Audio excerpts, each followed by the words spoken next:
ಅಲ್ಲ ಅಖಿಲ, ವಿಷಯ ಏನು ಅಂತ ಹೇಳ್ತೀನಿ ಅಂತ ಇಲ್ಲಿವರೆಗೆ ಕರ್ಕೊಂಡ್ಬಂದು ಯಾಕೆ ಹೀಗೆ ಸುಮ್ಮನಿದ್ಯಾ? ಯಾಕೆ ಮೌನವಾಗಿದ್ಯಾ? ಹೇಳು ಅಖಿಲ please. Kaushik, don't touch me. ಅಖಿಲ, ಏನಾಗಿದೆ ನಿನ್ಗೆ? ಯಾಕೆ ಮಾತಾಡ್ತಾ ಇದೆಯಾ? ಎಸ್, ನೀನ್ ನನ್ನ ಮುಟ್ಟು ಮಾತಾಡ್ಸೋದು ನನಗೆ ಇಷ್ಟ ಆಗಲ್ಲ.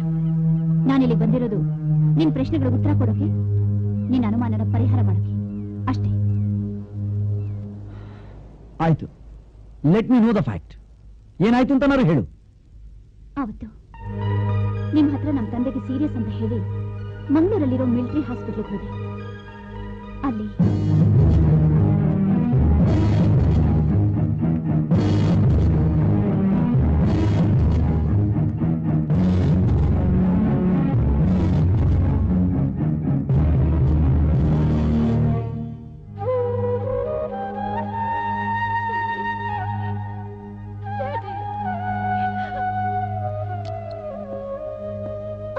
ನಮಸ್ಕಾರ ಸರ್. ನಮಸ್ಕಾರ. ಏನಾಗಿದೆ ಸರ್ ನಮ್ಮ ಡ್ಯಾಡಿಗೆ? ನೀವು ಅವ್ರ ಮಗಳ? ಹೌದು ಸರ್. ಅವ್ರಿಗೆ ಏನಾಗಿದೆ ಅಂತ ಹೇಳಿ. You are too late. ನೀವೇ ಹೀಗೆ ಹೇಳಿದ್ರೆ ಹೇಗೆ ಸರ್? ನಮ್ಮ ಡ್ಯಾಡಿನ ಬಿಟ್ಟು ನನಗೆ ಬೇರೆ ದಿಕ್ಕಿಲ್ಲ sir. Okay okay, don't get excited. ದೇವ್ರಿದ್ದಾನೆ. ನೀವೇ ನನಗೆ ದೇವ್ರು ಸರ್. ಹೇಗಾದ್ರೂ ಮಾಡಿ ನಮ್ಮ ತಂದೆನ ಉಳಿಸ್ಕೊಡಿ, ನಿಮ್ಮ ಕೈ ಮುಗಿತೀನಿ. ಅವ್ರನ್ನ ಅಷ್ಟೊಂದು ಈಸಿಯಾಗಿ ಉಳಿಸಕ್ಕಾಗಲ್ಲಮ್ಮ, because it's a very expensive treatment. ಈಗ ಅರ್ಜೆಂಟ್ ಆಗಿ ಜರ್ಮನಿಯಿಂದ 2 ಆರ್ಟಿಫಿಷಿಯಲ್ ವಾಲ್ವ್ಸ್ ನ ತರಿಸಿ ಹಾಕ್ಬೇಕಾಗಿದೆ. ಅದಕ್ಕೆ ಕಡಿಮೆ ಅಂದ್ರೂ 3-4 ಲಕ್ಷ ರೂಪಾಯಿ ಖರ್ಚಾಗುತ್ತೆ. 3-4 ಲಕ್ಷನಾ? ಅಯ್ಯೋ, ನಾವಷ್ಟೊಂದು ರಿಚ್ ಅಲ್ಲ ಸರ್. ಪ್ಲೀಸ್ ಸರ್, ನೀವೇನಾದ್ರೂ ಮಾಡಿ ಸರ್. ಸರ್, ಇದು ಮಿಲಿಟರಿ ಹಾಸ್ಪಿಟಲ್ ಅಲ್ವಾ? ನಮ್ಮಂತವ್ರಿಗೆ ಏನು ಹೆಲ್ಪ್ ಇಲ್ವಾ ಸರ್? ಫಸ್ಟ್ ಆಫ್ ಆಲ್ ಇಲ್ಲಿ ಸಿವಿಲಿಯನ್ ಪೇಷಂಟ್ ನ ಅಡ್ಮಿಟ್ ಮಾಡ್ಕೊಳ್ಳೋ ಹಾಗೆ ಇಲ್ಲ. ಏನೋ ನಿಮ್ ತಂದೆ ಸ್ಟೂಡೆಂಟ್ ಒಬ್ಬ ಇಲ್ಲಿ ಕೆಲಸ ಮಾಡ್ತಿದ್ದಾನೆ ಅನ್ನೋ ಹ್ಯುಮ್ಯಾನಿಟಿಗೋಸ್ಕರ ಅಡ್ಮಿಟ್ ಮಾಡ್ಕೊಂಡಿದೀವಿ ಅಷ್ಟೇ. ಸರ್, ನಾವು ತುಂಬಾ ಬಡವರು ಸರ್. ನಮ್ಮ ಹತ್ರ ಅಷ್ಟೊಂದು ಹಣ ಇಲ್ಲ ಸರ್. ಮಿನಿಸ್ಟ್ರಿ ಫಂಡಿಂದ ಏನಾದ್ರೂ ಹೆಲ್ಪ್ ಆಗುತ್ತಾ ಸರ್? ಅದರಿಂದ ಹೆಚ್ಚು ಒಂದು 30-40 ರೂಪಾಯಿ ಸಿಗ್ಬೋದಷ್ಟೇ. ಮಿಕ್ಕಿದ ಹಣಕ್ಕೆ ಏನಮ್ಮ ಮಾಡ್ತೀಯಾ? You have to adjust money, otherwise there is no other way. Sir, ನಾನು ಅಷ್ಟೊಂದು ಹಣಕ್ಕೆ ಎಲ್ಲಿ ಹೋಗ್ಲಿ ಸರ್? ನೀವೇ ಏನಾದ್ರೂ ಮಾಡಿ please sir.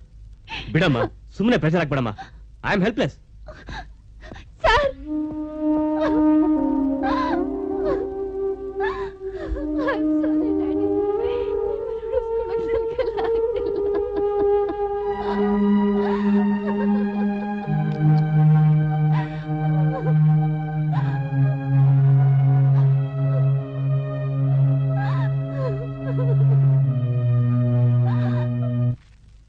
Good morning. Good morning. ಏನು ಮಿಲಿಟರಿ ಸಾಹೇಬ್ರು ಬುಕ್ ಓತಾರ ಆಗಿದೆ? ಇನ್ನೇನಮ್ಮ ಮಾಡೋದು?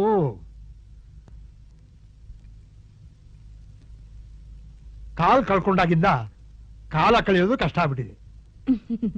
ಹೌದು, ಆ ಸುಂದರವಾದ ಹುಡುಗಿ ಯಾಕೆ ಹಾಗಳ್ತಾ ಇದ್ದಾಳೆ? ಇದೇ ಇರುತ್ತಲ್ಲ ಸರ್ ಪ್ರಾಬ್ಲಮ್ಸು. ನಾನ್ 1930 ಫೇಸ್ ಮಾಡದೆ ಇರೋದಕ್ಕಿಂತ ಸ್ಪೆಷಲ್ ಪ್ರಾಬ್ಲಮ್ ಏನೋದು? ಪಾಪ, ಅವ್ರ ತಂದೆಗೆ ತುಂಬಾ ಸೀರಿಯಸ್ ಆಗಿದೆ.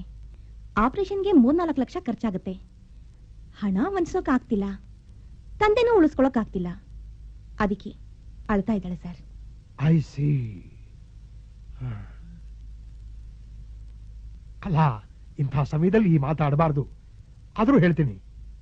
ಆ ಹುಡುಗಿ ಎಷ್ಟು ಸುಂದರವಾಗಿದ್ದಾಳೆ ಅಂತಂದ್ರೆ, ನನ್ನ ಲೈಫಲ್ಲೇ ಮೊದಲನೇ ಸಲ ಮದುವೆ ಮಾಡ್ಕೋಬೇಕು ಅಂತ ಈ ವಯಸ್ಸಿನಲ್ಲೂ ಅನ್ನಿಸ್ತಾ ಇದೆ.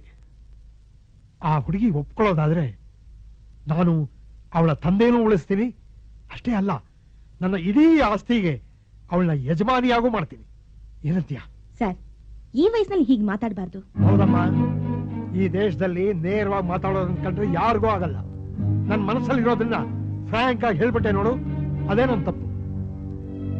ಸರ್, ಈ ವಯಸ್ಸಲ್ಲಿ ನಿಮ್ಗೆ ಯಾಕೆ ಬಂತು ಇಂತ ಆಸೆ? ತಪ್ಪಲ್ವಾ? ಹೌದಮ್ಮ, ನೀನು ನನ್ನ ಮಗಳಿದ್ದ ಹಾಗೆ ಅಂತ ತಲೆ ಸವರಿ ಒಳಗ್ ಕರ್ಕೊಂಡು ಹೋಗಿ ಬಲಾತ್ಕಾರ ಮಾಡೋದ್ರ ಬದಲು ನಾನು ಆನೆಸ್ಟ್ ಆಗಿ ಡೀಸೆಂಟ್ ಆಗಿ ನಿನ್ನ ಮದುವೆ ಮಾಡ್ಕೊಳ್ತೀನಿ ಅಂತ ಹೇಳ್ತಾ ಇದ್ದೀನಿ. ಇದ್ರಲ್ಲಿ ತಪ್ಪೇನಿದೆ? ಅವಳ ತಂದೆಯ ಜೀವನೂ ಉಳಿಸ್ದಾಗಾಯ್ತು, ನನಗೆ ಜೀವನ ಸಂಗಾತಿನೂ ಸಿಕ್ಕಾಗಾಯ್ತು. ಜಾಗಕ್ಕೆ ಜಾಗ. ಸರ್, ನೀವ್ ಹೇಳೋದ್ರಲ್ಲೂ ತಪ್ಪೇನಿಲ್ಲ. ತಂದೆನ ಉಳಿಸ್ಕೋಬೇಕು ಅಂತ ಆಸೆ ಇದ್ರೆ ನನ್ನಂತ ವಯಸ್ಸಾದ ಮಿಲಿಟರಿ ಆಫೀಸರ್ಗೋಸ್ಕರ ತ್ಯಾಗ ಮಾಡ್ತಾಳೆ, ಇಲ್ಲ ಅಂದ್ರೆ ಬೇಡ ಅಂತಾಳೆ. ಇದರಲ್ಲಿ ಒತ್ತಾಯ ಏನೂ ಇಲ್ಲ. ನಾನು ಆಶಾವಾದಿ. ಟ್ರೈ ಮಾಡು. ಆಯ್ತು ಸರ್.